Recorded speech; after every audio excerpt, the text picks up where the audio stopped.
Behind reality के मुअज़्ज़िज़ दोस्तों, अस्सलामु अलैकुम। आप लोगों में से बहुत से लोग ऐसे होंगे जो शतरंज के बारे में बहुत कुछ जानते होंगे और बहुत से ऐसे भी होंगे जिन्हें शतरंज के बारे में कुछ भी मालूमात ना होगी। आज की वीडियो में हम आपको शतरंज के बारे में कुछ ऐसी मालूमात से आगाह करेंगे जो शायद आपको इससे पहले पता ना होंगी। तो आइए शुरू करते हैं। शुरू करने से पहले मैं तमाम दोस्तों से गुजारिश करता हूँ, चैनल को सब्सक्राइब करें और साथ में बेल को भी दबाएं ताकि मज़ीद ऐसी मालूमाती और दिलचस्प वीडियोस की अपडेट आपको मिलती रहे। आइए शुरू करते हैं। शतरंज, जिसे बादशाहों का खेल भी कहा जाता है, सारी दुनिया में मकबूल है। इसका शुमार कदीम तरीन और मुश्किल तरीन खेलों में होता है। मौजूदा शतरंज अपनी कदीम शक्ल से काफ़ी मुख्तलिफ है। इस खेल की तारीख तकरीबन 1500 साल पर मुहित है और इस तमाम अरसे में इसने भारत से लेकर मगरिब तक का सफ़र किया है। तारीखदानों का कहना है कि शतरंज का आगाज़ 6ठी सदी कबल मसीह में भारत में हुआ। अलबत्ता कुछ तारीखदान मानते हैं कि इसका आगाज़ चीन से हुआ। भारत से ये खेल ईरान तक पहुंचा और जब मुसलमानों ने ईरान फतह किया तो इस खेल ने मगरिबी ममालिक का रुख किया तो ये खेल जनूबी यूरोप तक पहुंच गया। यूरोप में इसकी जद्दी शक्ल 18वीं सदी में सामने आई। इस दौर को शतरंज का रोमानवी दौर कहा जाता है।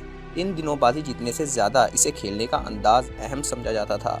इसे एक आर्ट का दर्जा हासिल था। पहली आलमी शतरंज चैंपियनशिप का इनेकाद 1886 में किया गया। भारत में 6ठी सदी के गुप्ता हुक्मरानों के दौर में इसे चतरंगा कहा जाता था, जिसका मतलब 4 हिस्से थे। इन 4 हिस्सों से मुराद फौज के 4 डिवीज़न यानी पैदल, तोपखाना, रथ सवार और घोड़सवार था। इन्हें 4 फौजी इकसाम की बुनियाद पर शतरंज में पैदल, फेल, तोप और घोड़े के मोहरे वजूद में आए। आज भी भारतीय और मगरबी अंदाज शतरंज की 2 मकबूल इकसाम हैं। शतरंज किसने ईजाद की? बादशाह ने उसकी गर्दन क्यों उतरवा दी? ये एक मशहूर कहानी है जो कि बहुत ही ज़्यादा दिलचस्प और मशहूर भी है। शतरंज यानी चेस, ये गेम गुप्ता खानदान की हुकूमत के दौरान सीजा नाम के एक शख्स ने ईजाद की थी। इसकी ईजाद के साथ एक इंतहाई अहम और दिलचस्प दास्तान जुड़ी है। सीजा ने गेम ईजाद की तो बादशाह के पास हाजिर हुआ। बादशाह ने खुशी के आलम में सीजा से कहा, मांगो, क्या मांगते हो? सीजा ने कुछ लम्हे के लिए सोचा और अर्ज की, हजूर, चावल के चंद दाने। बादशाह ने पूछा, क्या मतलब? सीजा ने कहा, आप शतरंज के 64 खाने चावल से भर दें, लेकिन मेरे फार्मूले के मुताबिक।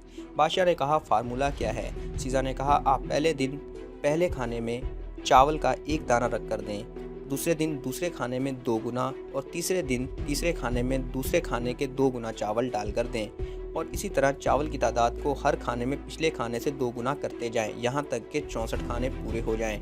बादशाह ने इस बेवकूफ़ाना मुतालबे पर कहका लगाया और शर्त मंजूर कर ली और इस शर्त से वो गेम शुरू हुई, जिससे आज के दौर में माइक्रोसॉफ्ट जैसी कंपनी ने जन्म लिया। ये बज़ाहिर एक आसान काम लगता है, लेकिन ये दुनिया का मुश्किल तरीन मामला था, जो आज 3500 साल गुजरने के बावजूद शतरंज के 64 खानों को चावलों से भरना मुमकिन नहीं। बादशाह ने पहले दिन चावल का 1 दाना शतरंज के पहले खाने में रखकर सीजर को दिया। सीजर ने लिया और चला गया। दूसरे दिन बादशाह ने दूसरे खाने में 2 दाने रखकर सीजर को दे दिए और तीसरे दिन तीसरे खाने में चावल की तादाद 4 हो गई और चौथे रोज़ चावल की तादाद 8 हो गई। 5वें दिन 16 और छठे दिन तादाद 32 हो गई। 7वें दिन 64 और 8वें दिन 128 हो गई। यानी शतरंज की पहली रो के आखिरी खाने में चावलों की तादाद 128 हो गई। 9वें दिन उनकी तादाद 256, 10वें दिन 528 और 11वें दिन 1024 हो गई और 12वें दिन ये 2048 हो गई। 13वें दिन ये तादाद 4096 हो गई और 14वें दिन ये तादाद 8192 हो गई। 15वें दिन ये तादाद 16384 और 16वें दिन ये तादाद 32768 हो गई और यहाँ पहुँचकर शतरंज की 2 कतारें मुकम्मल हो गई और बादशाह को थोड़ा थोड़ा अंदाज़ा हो गया कि वो मुश्किल में फंस गया है, क्योंकि वो खुद और उसके सारे मशीर सारा दिन बैठकर चावल गिनते रहते थे। शतरंज की तीसरी कतार के आखिर तक पहुंचते चावलों की तादाद 80 लाख तक पहुंच गई और बादशाह को ये चावल मैदान तक लाने और सीजा को देने के लिए दर्जनों लोगों की जरूरत पड़ गई। शतरंज की तीसरी रो का 33वां खाना शुरू हुआ तो पूरे मुल्क में चावल खत्म हो गए। बादशाह हैरान रह गया। उसने उसी वक्त रियाजीदान मंगवाए और उनसे पूछा, शतरंज के 64 खानों के लिए कितने चावल दरकार होंगे और उसके लिए कितने दिन चाहिए? रियाजीदान कई दिनों तक बैठे रहे मगर वक्त और चावलों का अंदाज़ा नहीं लगा सके। आखिरकार बादशाह ने तंग आकर इस सीजा की गर्दन उड़ाने का हुक्म दे दिया। बाद में ये अंदाज़ा 3500 साल बाद बिल गेट्स ने लगाया था। बिल गेट्स का ख्याल है कि अगर एक साथ 19 ज़ीरो लगाएं तो शतरंज के 64 खानों में इतने चावल आ सकते हैं। बिल गेट्स ने कहा कि अगर हम एक बोरी में 1 अरब चावल भरें तो हमें 18 अरब बोरियां दरकार होंगी और इन चावलों को गिनने और शतरंज पर रखने और उठाने के लिए 1.5 अरब साल चाहिए।